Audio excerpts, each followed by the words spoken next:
देवी दुर्गा के 9 रूप होते हैं जिन्हें नवदुर्गा कहा जाता है। शैलपुत्री संपादित करें। दुर्गा जी पहले स्वरूप में शैलपुत्री के नाम से जानी जाती हैं।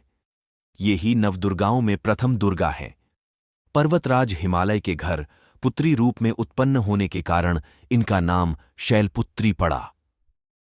नवरात्र पूजन में प्रथम दिवस इन्हीं की पूजा और उपासना की। परम भगवती दुर्गा जी से ही प्रकट होती है। प्रथमम शैलपुत्री च द्वितीयम ब्रह्मचारिणी तृतीयम चंद्रघंटेति कूष्मांडेति चतुर्थकम देवी दुर्गा के 9 रूप होते हैं, जिन पंचमम स्कंदमातेति षष्ठम कात्यायनीति च सप्तमम कालरात्रीति महागौरीति चाष्टमम नवमम सिद्धिदात्री च नवदुर्गा प्रकीर्तिता उक्तान्येतानि नामानि ब्रह्मणैव महात्मना। 9 रूप। देवी दुर्गा के 9 रूप होते हैं जिन्हें नवदुर्गा कहा जाता है। शैलपुत्री संपादित करें। दुर्गा जी पहले स्वरूप में शैलपुत्री के नाम से जानी जाती हैं। ये ही नवदुर्गाओं में प्रथम दुर्गा हैं।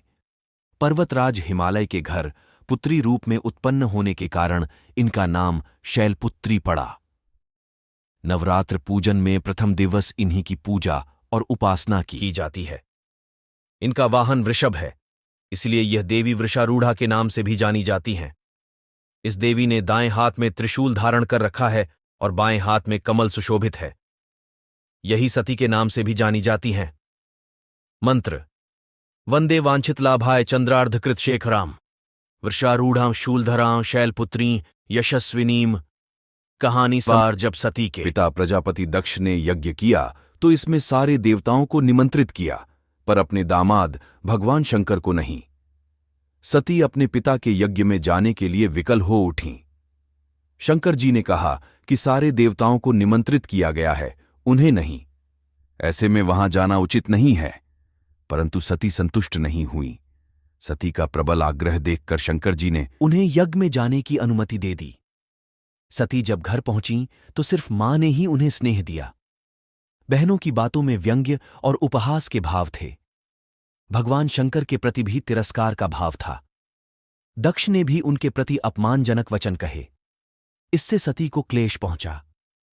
वे अपने पति का यह अपमान न सह सकीं और योगाग्नि द्वारा अपने आप को जलाकर भस्म कर लिया। इस दारुण दुख से व्यथित होकर शंकर भगवान ने तांडव करते हुए उस यज्ञ का विध्वंस करा दिया। यही सती अगले जन्म में शैलराज हिमालय की पुत्री के रूप में जन्मी और शैलपुत्री कहलाईं। शैलपुत्री का विवाह भी फिर से भगवान शंकर से हुआ। शैलपुत्री शिव की अर्धांगिनी बनी।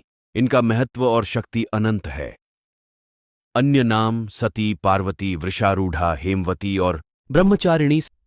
नवरात्र पर्व के दूसरे दिन मां ब्रह्मचारिणी की पूजा अर्चना की जाती है। साधक इस दिन अपने मन को मां के चरणों में लगाते हैं।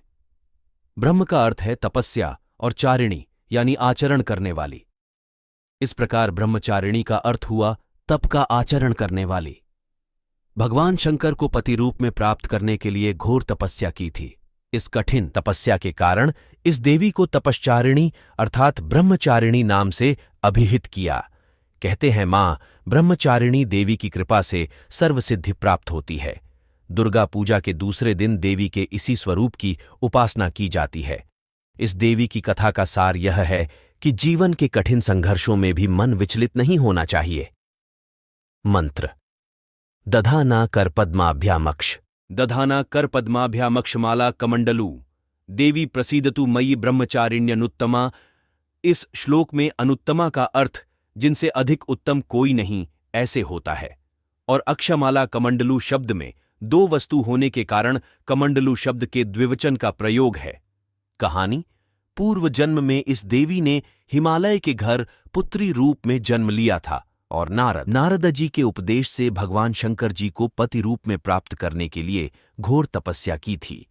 इस कठिन तपस्या के कारण इन्हें तपश्चारिणी अर्थात ब्रह्मचारिणी नाम से अभिहित किया गया। 1000 वर्ष तक इन्होंने केवल फल फूल खाकर बिताए और 100 वर्षों तक केवल जमीन पर रहकर शाक पर निर्वाह किया।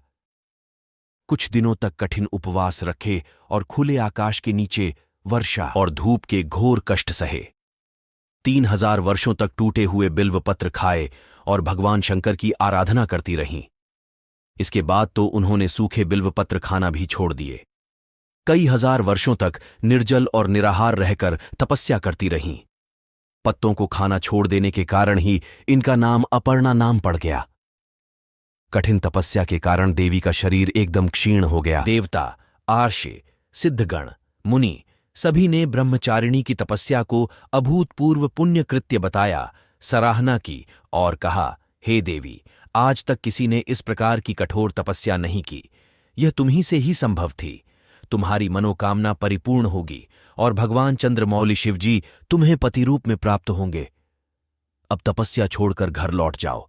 जल्द ही तुम्हारे पिता तुम्हें बुलाने आ रहे हैं।